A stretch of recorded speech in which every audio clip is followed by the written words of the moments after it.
Saya tadi dibacakan saya S1 dari Sekolah Tinggi Alkitab Nusantara Malang. Dan rupanya dalam sejarah sekolah ini juga beberapa orang jadi mualaf. Ya, saya pernah debat dengan Islam di Surabaya. Pas acara break mau makan siang, tiba-tiba dari panitia mengumumkan, saudara-saudara, diinformasikan bahwa ada seorang rekan misionaris, rekan satu sekolah dari Pendeta Esra Soru yang sudah jadi mualaf sekarang hadir di sini. Nah, saya tidak tahu siapa ya. Terus makan siang datanglah satu mbak-mbak pakai jilbab, dia bilang, "Halo Kak Esra." Saya lihat, saya nggak kenal. "Kamu siapa?" Terus dia buka jilbabnya. Saya bilang, "Kristin, kok kamu bisa jadi begini?" Ya, nah, itu adik kelas saya di sekolah. Pernah sepelayanan dengan saya. Ada satu lagi di sekolah kami yang bahkan dia jadi dosen S2. Tiba-tiba jadi mualaf. Itu sekolah loh, apalagi yang nggak sekolah ini. Tolong Tuhan, berikanlah mereka kesetiaan, supaya mereka setia sampai akhir. Hamba berdoa untuk sekian orang yang ada di depan. Jangan ada yang mundur dari pelayanan. Jangan ada yang lari dari panggilan. Jangan ada yang kecewa dan putus asa. Jangan ada yang murtad. Jangan ada yang jadi mualaf. Jangan ada yang jadi mualaf. Karena saya udah yakin dengan ini agama Islam adalah agama yang saya pilih. Itu kan masalah keyakinanku. Kalau misalnya Koko telepon saya karena kangen sebagai adik, boleh. Tapi jangan membahas keyakinan kita. Terserah Koko dengan Kristennya Koko, saya dengan agama yang saya pilih. Kalau Koko mau datang ke pendeta, saya datang ke ustadz. Karena ilmu saya belum cukup, tapi saya sudah yakin. Jadi jangan mempengaruhi. Akhirnya, kalau sekarang lagi mau telepon saya kalau masalah tentang keyakinan, udah kok, jangan telepon dulu.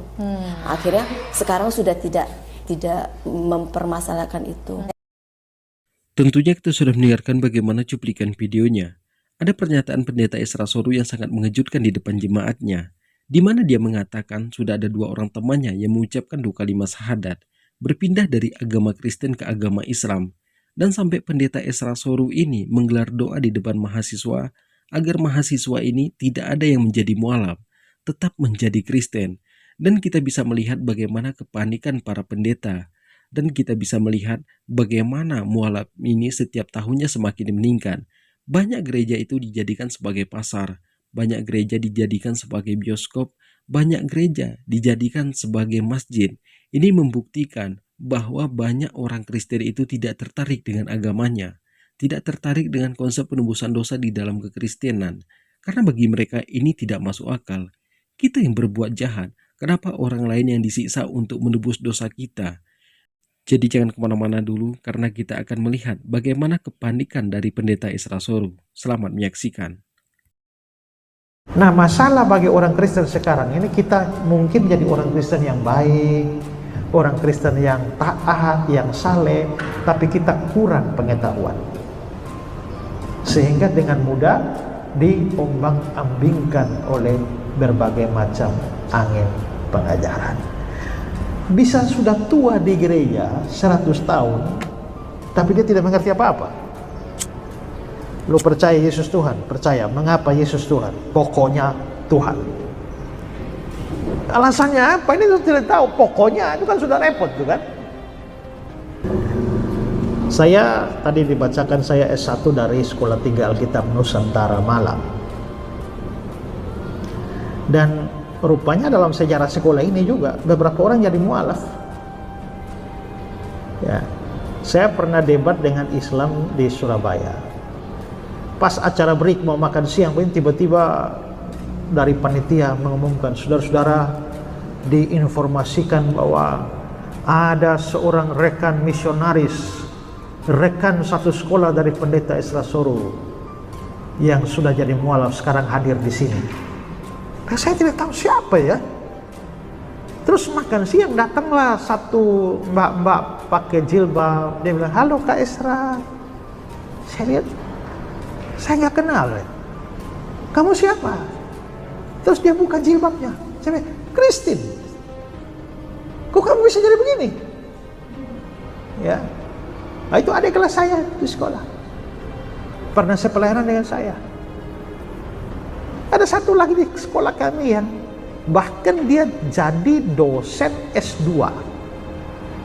Tiba-tiba jadi mualaf. Itu sekolah loh. Apalagi yang nggak sekolah ini.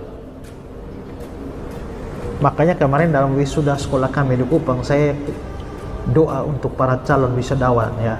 Saya berdoa panjang untuk mereka, salah satu Tuhan tandai mereka satu persatu, jangan ada di antara mereka jadi mualaf.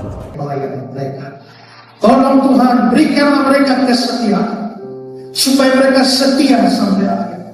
Hamba berdoa untuk sekian orang yang ada di depan. Jangan ada yang mundur dari pelayanan. Jangan ada yang lari dari panggilan. Jangan ada yang kecewa dan putus asa. Jangan ada yang murtad. Jangan ada yang jadi mualaf. Jangan ada yang jadi mualaf. Karena saya udah cukup, saya udah yakin dengan ini agama Islam adalah agama yang saya pilih. Itu kan masalah keyakinanku. Kalau misalnya Koko telepon saya karena kangen sebagai adik, boleh. Tapi jangan membahas keyakinan kita. Terserah Koko dengan Kristennya Koko, saya dengan agama yang saya pilih. Kalau Koko mau datang ke pendeta, saya datang ke ustadz karena ilmu saya belum cukup, tapi saya sudah yakin. Jadi jangan mempengaruhi. Akhirnya kalau sekarang lagi mau telepon saya kalau masalah tentang keyakinan, udah kok jangan telepon dulu. Akhirnya sekarang sudah tidak mempermasalahkan itu. Udah cukup, saya udah yakin dengan ini agama Islam adalah agama yang saya pilih. Itu kan masalah keyakinanku. Kalau misalnya Koko telepon saya karena kangen sebagai adik, boleh. Tapi jangan membahas keyakinan kita. Terserah Koko dengan Kristennya Koko, saya dengan agama yang saya pilih. Kalau Koko mau datang ke pendeta, saya datang ke ustadz karena ilmu saya belum cukup, tapi saya sudah yakin. Jadi jangan mempengaruhi. Akhirnya kalau sekarang lagi mau telepon saya kalau masalah tentang keyakinan, udah kok jangan telepon dulu. Akhirnya sekarang sudah tidak mempermasalahkan itu. Nah sampai saya di pasar aja itu waktu itu ibu saya itu juga penuh dilema, mengenalkan saya sebagai anaknya kok malu. Sampai saya dikatakan sama orang itu apa? Ini pembantumu ya? Sampai dibilang ke mama saya. Mama saya lihat aku sampai melihat aku, dia memberatkan ngaku atau gimana? Tapi dia lihat tatap wajahku, aku tahu mamaku tuh berat. Mamaku. Waalaikumsalam. Koh? Ya Allah. Sehat? Alhamdulillah. Udah sehat, Cik? Alhamdulillah udah sehat. J. Koh ini saya sedang bersama Mbak Salma. Beliau ini kan mualaf. Chinese juga. Nah, pengen ketemu nih sama Koh Dondi ngobrol-ngobrol. Nah, kebetulan ini Koko saya juga lagi proses mau memantapkan diri. Jadi dia masih ada beberapa yang memang harus ya perlu diskusi ya, perlu dialog, mungkin ya dari Kristen Protestan. Jadi dia pinginnya ada hal-hal lah yang mungkin lebih mau ditanyakan tentang Alkitab dan Al-Quran. Yang enak kalau bisa sih ke studio saya. Boleh. Kan saya kitab-kitabnya kan ada di studio. Jadi kalau di studio nanti saya bisa tunjukin ke dia dari kitab-kitab itu. Kita bisa melihat bagaimana kepanikan dari pendeta Ezra Soru. Bukan hanya pendeta Ezra Soru, tapi seluruh pendeta di Indonesia ini. Kenapa jemaat dari para pendeta ini tidak tertarik dengan konsep penebusan dosa di dalam kekristenan? Karena bagi mereka itu tidak masuk akal. Kenapa mereka tidak tertarik dengan konsep ketuhanan Yesus di dalam kekristenan? Karena bagi mereka, Yesus itu bukan Tuhan, tapi Yesus itu utusan untuk kaum Bani Israel. Karena Yesus sendiri mengatakan, "Aku hanya diutus kepada domba-domba yang tersesat dari kaum Bani Israel." Kemudian ada pernyataan dari Yesus dan Paulus ini sangat bertentangan. Yesus mengatakan, "Aku datang bukan untuk meniadakan hukum Taurat, tapi aku menggenapi hukum Taurat."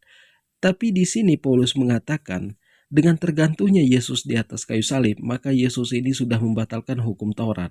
Mereka ini lebih percaya apa yang dikatakan oleh Paulus. Dan Paulus dengan Yesus ini tidak pernah bertatap muka. Jadi mungkin cukup sekian. Assalamualaikum warahmatullahi wabarakatuh.